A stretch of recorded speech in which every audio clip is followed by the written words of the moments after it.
Okay, so we just got done talking about how group polarization works, and then also how echo chambers are created.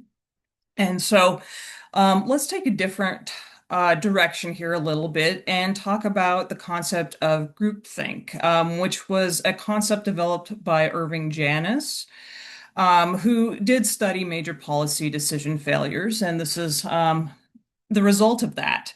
So, when it comes to groupthink, it is a mode of thinking in highly cohesive groups. Okay. So, tightly knit groups in which the desire is for agreement and consensus. And that's going to get away in the way of critical evaluation. So, these are groups in which there is a drive for everybody to agree and to move along. I mean, this could be an example. You can see in the cartoon I provided.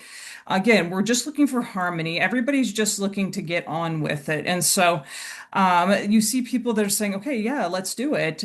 Sure, I guess, done. Okay. But people are really thinking like, well, I liked it the other way. Is it 100% legal? It's way past lunch. Just me? Really? Okay. But again, nobody critically evaluates it or says anything. We just go along to get along. And so basically, agreement becomes more important than questioning the decision that we've made. And again, it's not just a bad group decision. That's going to be different.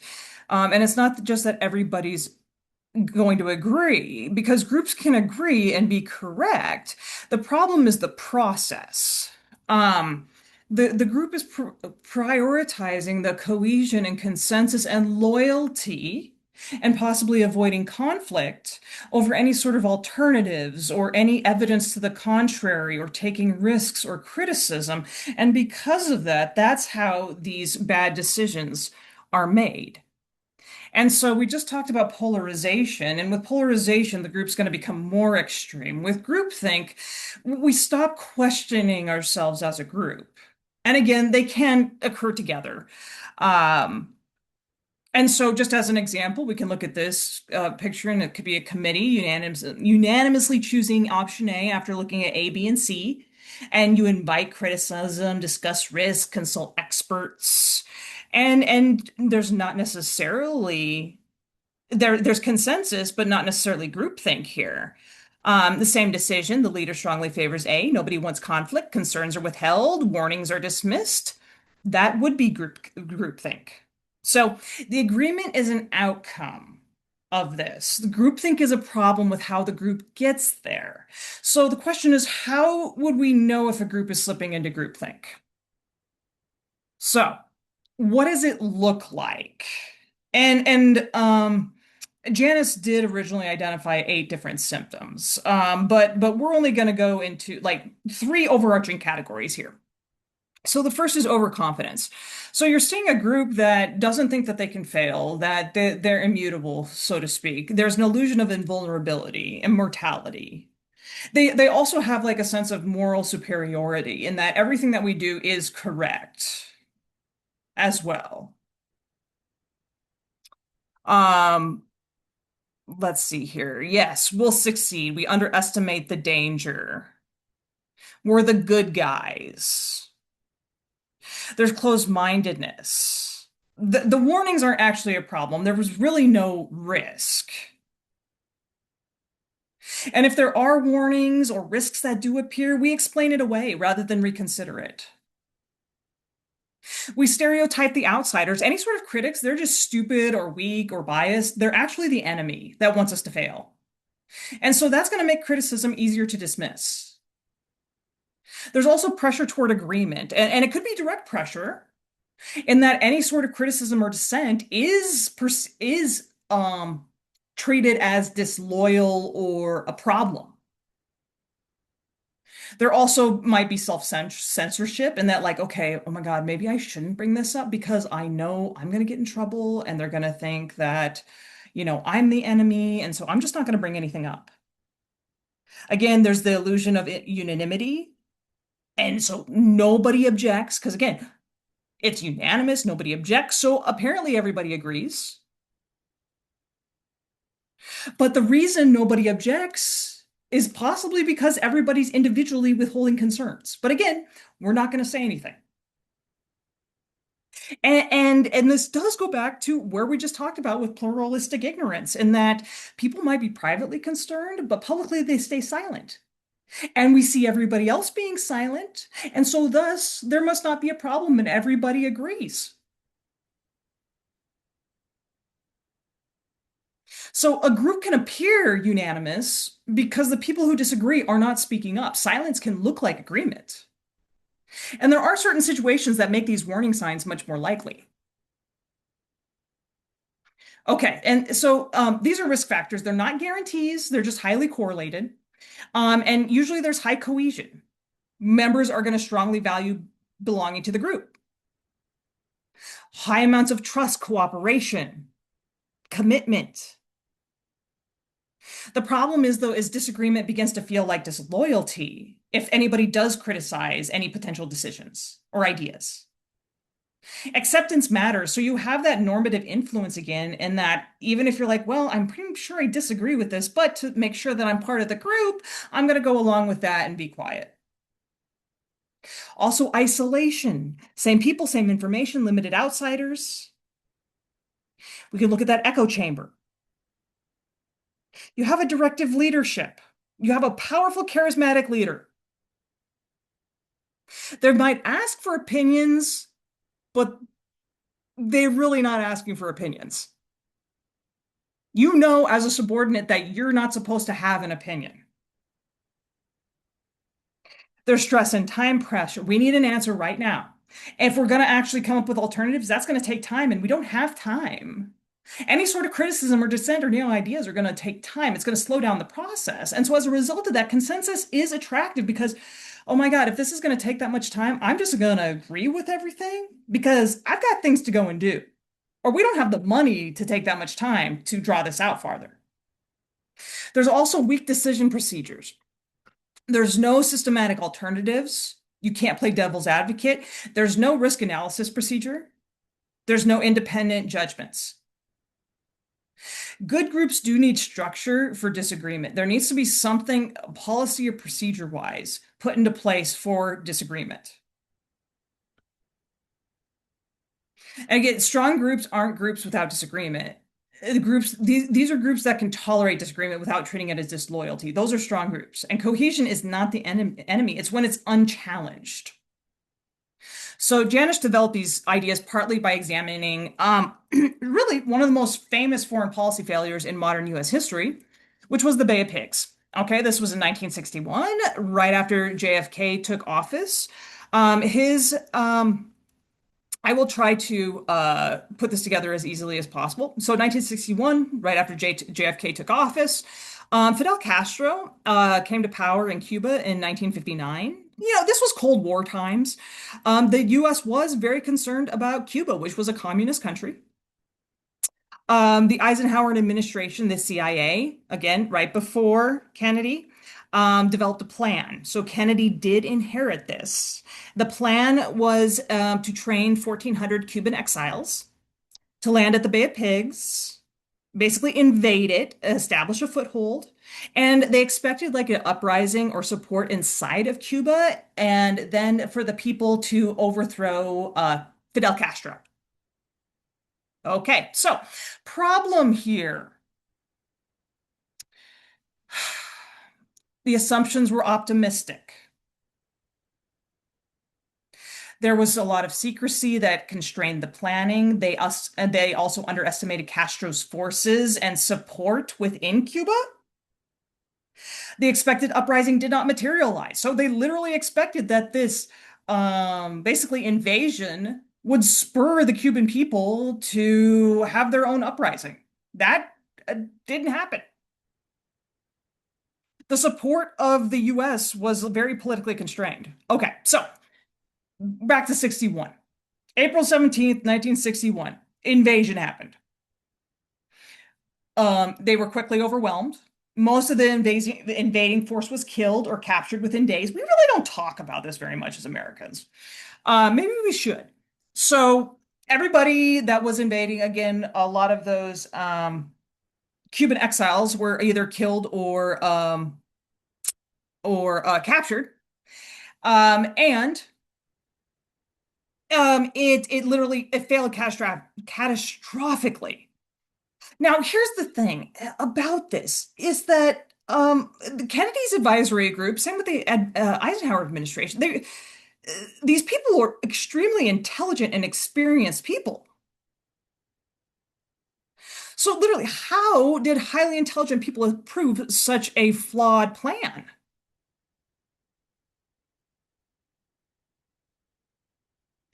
So, yeah, when Janice examined the decision process, he tried to look at all of the groupthink problems associated with it.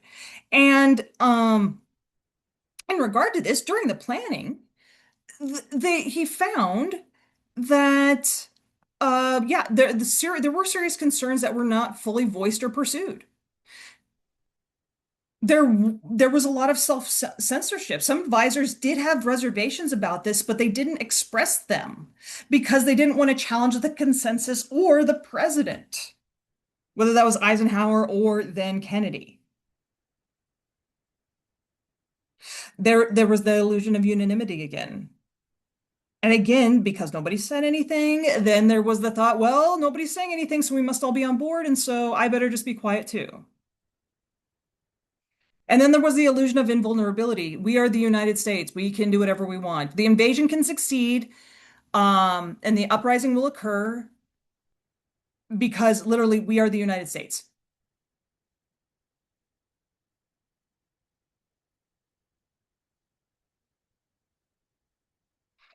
Also, let's see here. There was also insulation. There wasn't enough of an outside critique. The CIA assumptions carried substantial weight. And so there was not much outside of the CIA. And there was leader influence as well. Kennedy did ask questions, but presidential approval and preference carried enormous weight in hierarchy matters, and he did approve it. So Janice did use this case as evidence and example in developing the groupthink framework. Of course, historians are going to debate details and causes, but groupthink is one lens for analyzing the decision process involved in the Bay of Pigs. And so you can think about what could Kennedy have done differently before making this decision.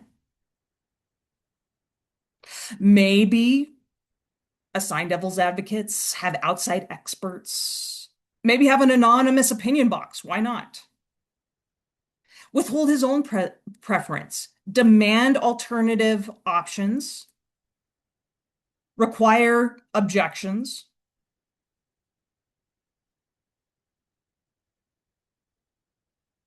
And after this all happened, Kennedy reportedly changed how decisions were made after the Bay of Pigs.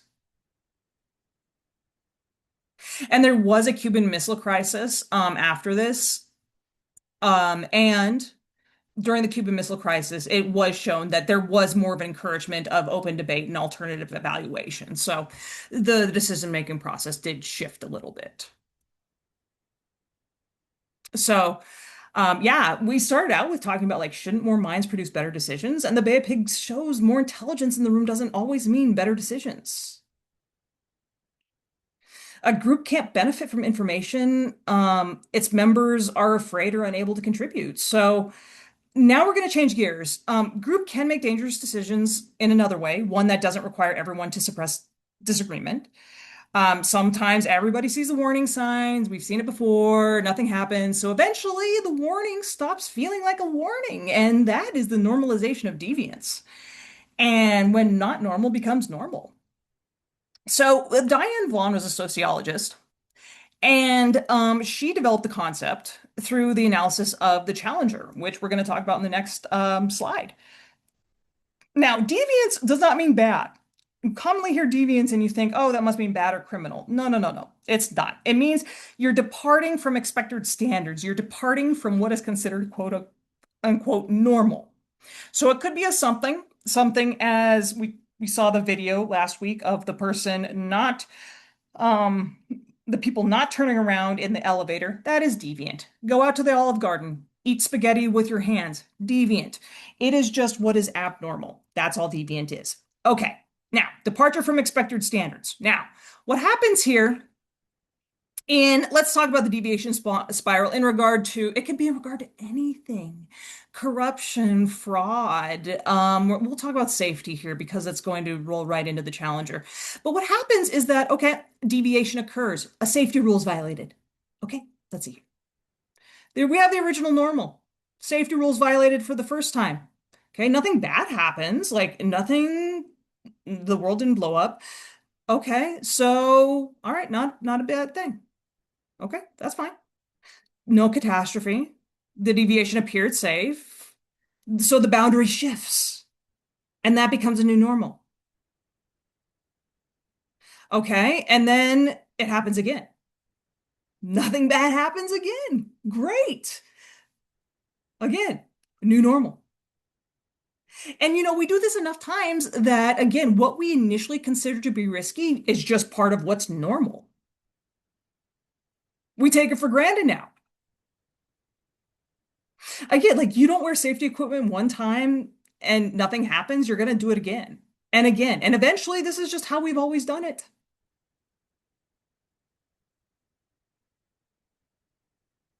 So it's not usually one giant reckless decision, it's often gradual. Kind of like we talk about, it just kind of sneaks up on you.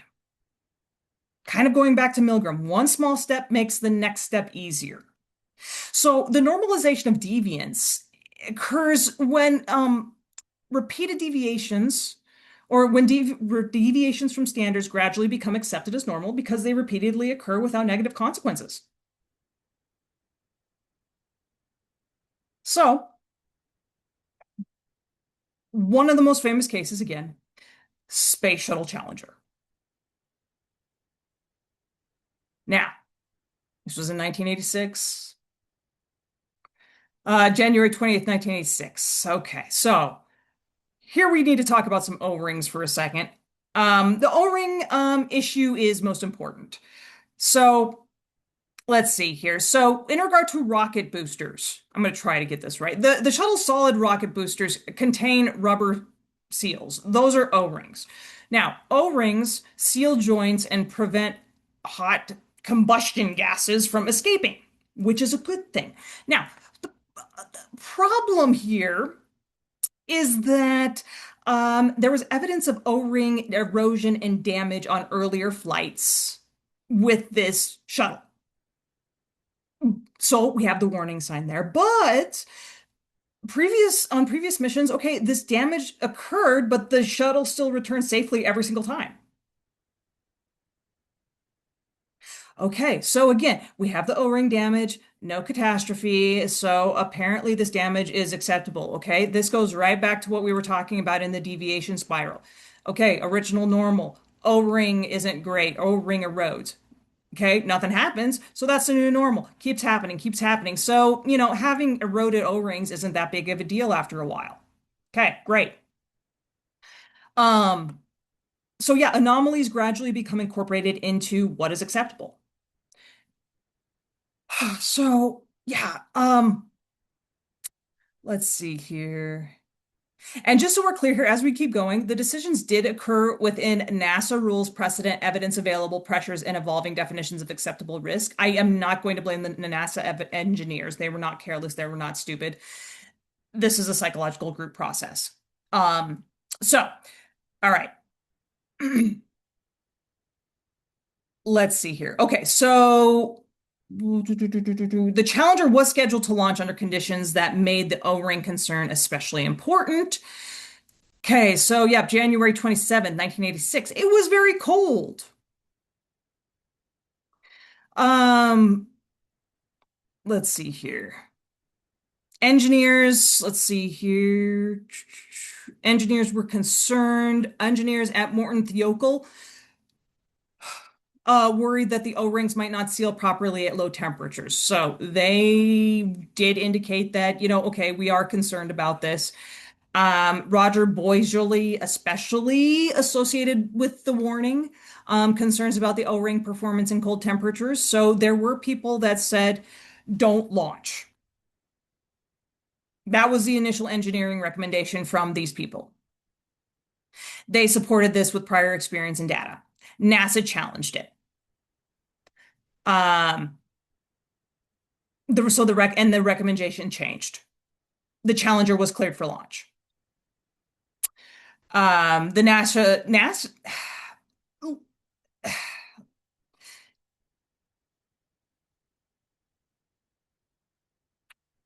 so some of the pressures here, and we'll talk a little bit more about them, but some of the pressures, again, they needed to get that shuttle off the ground. And then obviously, even though there were some O-ring issues, it's been fine in the past. There's also hierarchy. NASA was going to outrank whoever these engineers at Morton Thiel were. Organizational expectations. What is NASA expecting in regard to getting the shuttle off the ground? And the pressure to justify delay. How are we actually going to justify delaying this even further? And this was a really big flight because this was the flight, and I'm going to blank on her name for a second, even though I have it on the next slide, that there was an American teacher on this flight. So it was a very big media deal as well. Plus, this was a point in time at which we still enjoyed seeing shuttles launch and go into space. We still enjoyed NASA and space. So the launch decision, again, okay, it does make sense psychologically when we understand the history that came before it. Nonetheless, the next morning, the temperature at the launch was colder than at any previous shuttle launch.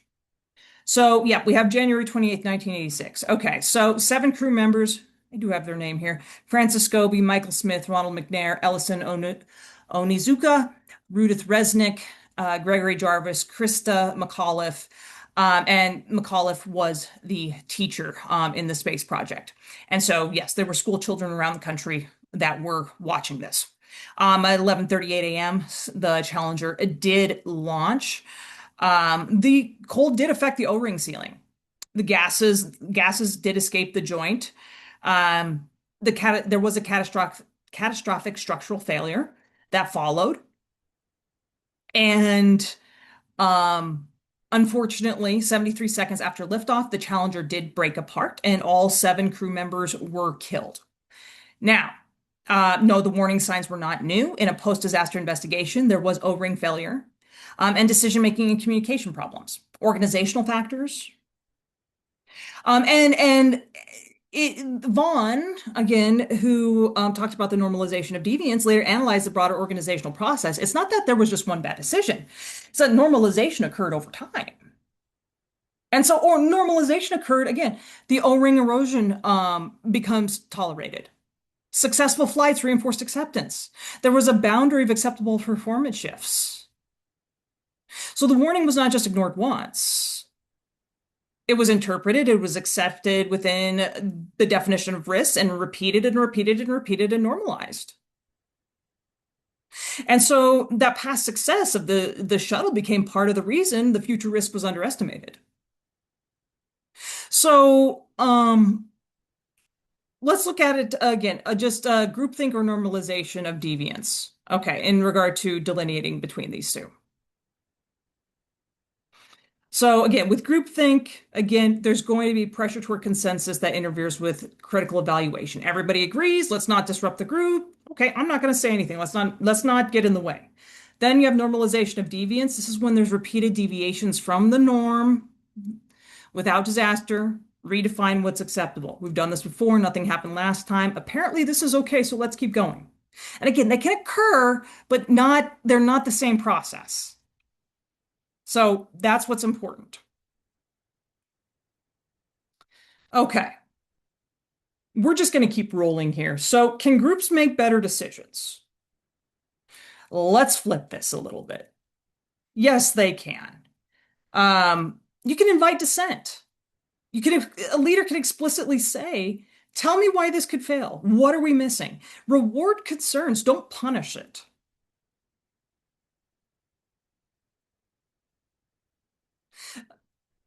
What are the strengths and risks of these different options? Why? Use independent judgments. Written rankings, private votes. Kind of get away from conformity that way. Somebody needs to be a devil's advocate, require somebody to challenge the option. It's going to be somebody's job to disagree. That could generate alternatives. Get some outside perspectives. Find outside experts, a second team, an independent review board. Revisit the normal practices. Ask whether the repeated success is hiding any sort of risk inside. Have we been just getting away with certain things? Again, you don't eliminate disagreement in good groups. You make disagreement very useful. So, can a crowd be smarter than an expert? And so we have 1906 in that we do have Francis Galton observed a contest at a livestock fair. Okay, it was a weight judging competition. Nearly 800 people estimated the weight of an ox. It was a slaughtered and dressed ox, in case anybody wanted to know. The individual estimates did vary. Okay, so the combined estimates. Okay, the average was 1,207 pounds. I know what it says here, but I've got the actual ones over here. 1,207 pounds. And the actual weight was 1,198 pounds, less than 10 pounds difference. Incredibly accurate. So, what was interesting is Galton was initially interested in the limits of collective judgment. He was very surprised by this accuracy. Like, how could a crowd containing lots of wrong answers actually produce such a good answer? And the key here is that errors can cancel. And so imagine an actual answer of 1,000. Some people are going to guess 800, 900, others 1,100, 1,200, but then you combine, and the errors in opposite directions will partly cancel each other. Now, it doesn't mean that crowds are always smart. We just spend most of the class showing that they're really not and have lots of problems. But what's different here? The crowd becomes useful when it combines different information, not when everyone copies everybody else. So when people bring their own independent opinions, that's when crowds can be wise. And there is a book here, James Sorowicki. I just butchered that. He wrote Wisdom of Crowds. Okay. There are four conditions that make collective judgment more effective. So we have diversity, different knowledge, experiences, perspectives. Because everyone doesn't make the same mistake. If 100 people share the same bias, averaging it doesn't fix it. Diversity introduces competing information, like we just saw with the ox. Independence. People need to think before seeing everybody else's answer. If the first person says 1,500 pounds, other people are going to anchor conform. And so everybody's going to anchor around that 1,500 pounds. And so those errors are not independent. But what happens to somebody if everyone copies the smartest looking person? You no longer have 100 judgments. You have one judgment repeated 100 times. Decentralization. Different people possess different knowledge, specialized experience, expertise, and different pieces of information. No one has everything. This is why a group can beat an individual. Also, aggregation. Okay, you combine those judgments. You need a mechanism. So, average, votes, prediction markets, decision rules. You need these mechanisms in place. Otherwise, it's just a lot of opinions. So in regard to like the Bay of Pigs, they had intelligent people, but intelligence in the room did not equal collective intelligence.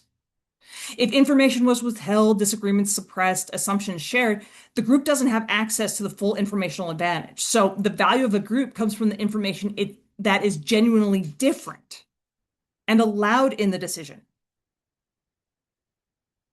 So, what makes a group wise or dangerous? Okay. All right. So both involve groups. The difference is how the group is structured here. All right. So first and foremost, okay. So in regard to, we'll just go row by row here to a certain degree. So with consensus versus accuracy for groupthink and collective intelligence. For groupthink, yeah, consensus is prioritized. Can we all get behind this? With collective intelligence, that group, what's actually correct? Consensus might come later, but it's not a starting goal for, again, a wise group, that second column. Dissent. For groupthink, disagreement threatens cohesion. For, collective intelligence, disagreement is information. Dissent improves the decision process. It changes the social situation. Okay, similar versus diverse perspectives. With groupthink, you're having similar perspectives. It's like with polarization, you have like-minded discussions. The arguments are going to reinforce what everybody already believes. With collective intelligence or wise groups, you're going to have different perspectives, errors, and information. Okay, then with information being shared or filtered, with groupthink, it's going to be filtered. You again, warning signs of the Bay of Pigs. Warning signs are filtered or rationalized. So, like with Bay of Pigs, the concerns were insufficiently integrated. With the wise group, you actively seek contradictory information to apply it to whatever is being worked on. With leadership, for groupthink, the leader is going to influence the discussion. They're going to be the social anchor and authority. For the wise group, independent evaluation is first going to occur, then the leader will put their preference in later. Then alternatives. In groupthink, there really are not alternatives. How do we make this plan work? With collective intelligence or the wise group, what other plans could we work? Or could work? So, this is the last slide. With the power of groups, they can change our performance, how hard we work, whether we help others, who we are and what we do, what we think, and then how we make decisions. And they can amplify both our strengths and our weaknesses. And truly, what matters is how the social situation is structured. A group is not smarter than its members. A good group creates conditions or that social situation that allow its members' intelligence to actually be used. And that is where we will stop for today. Thank you for hanging in there with me. And I will see all of you very soon.